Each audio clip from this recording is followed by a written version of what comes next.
GMA Cavite din ako. Nalugar ko si Aya, si Brother Aya. 2009 nang nag-join ako, pumunta ako dito sa Saudi, TCF pa siya. Kasama ko si Pastor Ascar at si Brother Eli. And then umalis ako 2011 January. Kasi hindi lagi maganda yung trabaho ko that time. Baga, parang trauma sa akin na yung Saudi. So hanggang sa Pinas, umaatin ako sa BCF, sa University Belt. So 2003, nung tinanggap si Jesus Christ. So, lagi na lang sa life ko na, kasi lagi lagi ako nasa taas, tapos pag nakakalimot ako, ibabagsak niya ako. Parang meron akong iniisip ko, bakit gano'n laging may tanong, question mark. Mentality, physically ready ako sa ganun. Sa work ko, maganda yung work ko. Tapos babagsak niya ako pag nakakalimot ako. Yung baga mawawala sa akin lahat. So, mapapaisip na naman ako bakit anong kulang, bakit parang meron ako, tapos hindi naman ako masaya. Kaya yung parang laging tanong ko sa buhay ko noon. So, nagkaroon ako ng opportunity sa Qatar.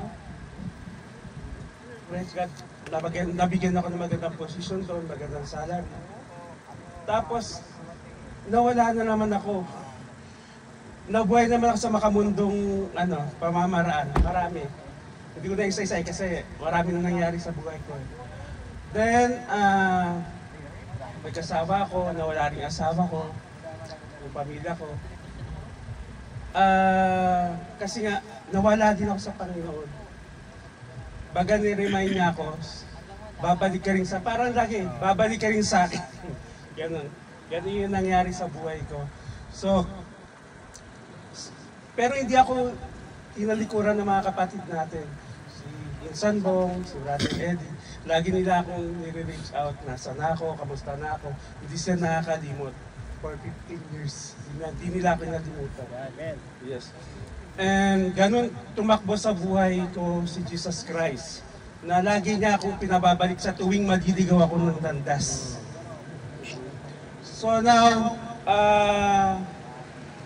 nung natapos ko yung Qatar, ito na naman ako. Dinala naman ako sa Bahrain. So, binigyan na naman ako ng position, binigyan na naman ako magandang salary. So, nagiging masaya yung physically ko, tsaka mentally ko, pero parang may kulang. Siguro yung spiritual ko, kulang talaga. Hindi ko siya nabibigyan focus. Kasi, lumaki ako ng parang, tawag doon?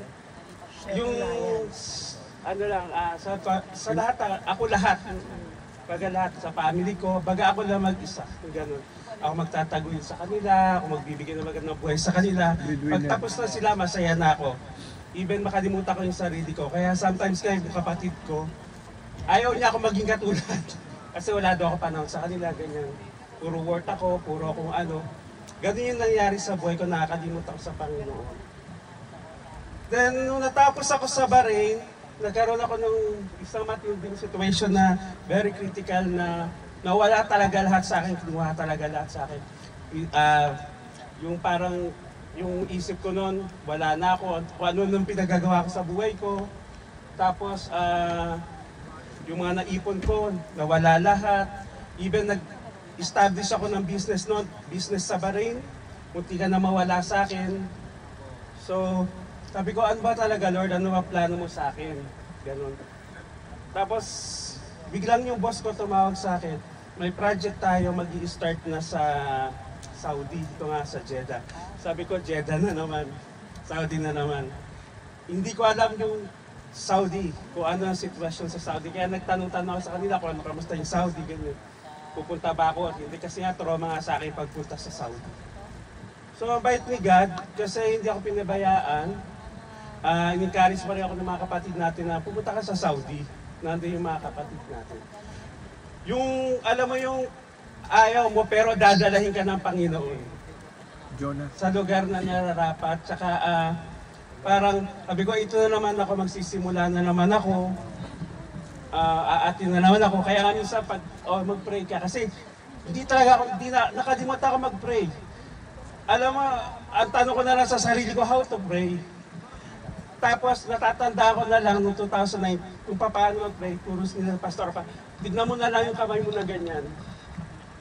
Ayan na lang mag-base ka kung saan ka mag-pray. Tapos dalay mo na lang sa puso mo. Kasi lahat yan may meaning. Tinuro nila sa akin yan noong 2000. So ganun ako mag-pray. So ngayon, nandito ako, makipagsapalaran na naman ako. Pero, thanks God. Kasi, binigyan niya ako ng magandang trabaho dito. Binalik niya yung position ko. Nasa higher management ako. Magandang salary. So, nandun na yung time na makikita ko na yung mga pinaghirapan ko, bumabalik na sa akin. Ngayon, parang sabi ko na sa sarili ko, natatakot na naman ako.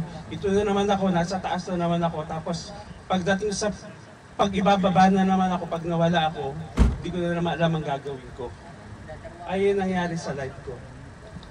Kaya ngayon, sabi ko, tibayan mo lang yung loob mo, nandito ka sa Saudi, focus ka lang kung anong goal mo sa life mo, tsaka si Jesus Christ Center mo lang sa buhay. Ayun na lang yung nasa isip ko ngayon.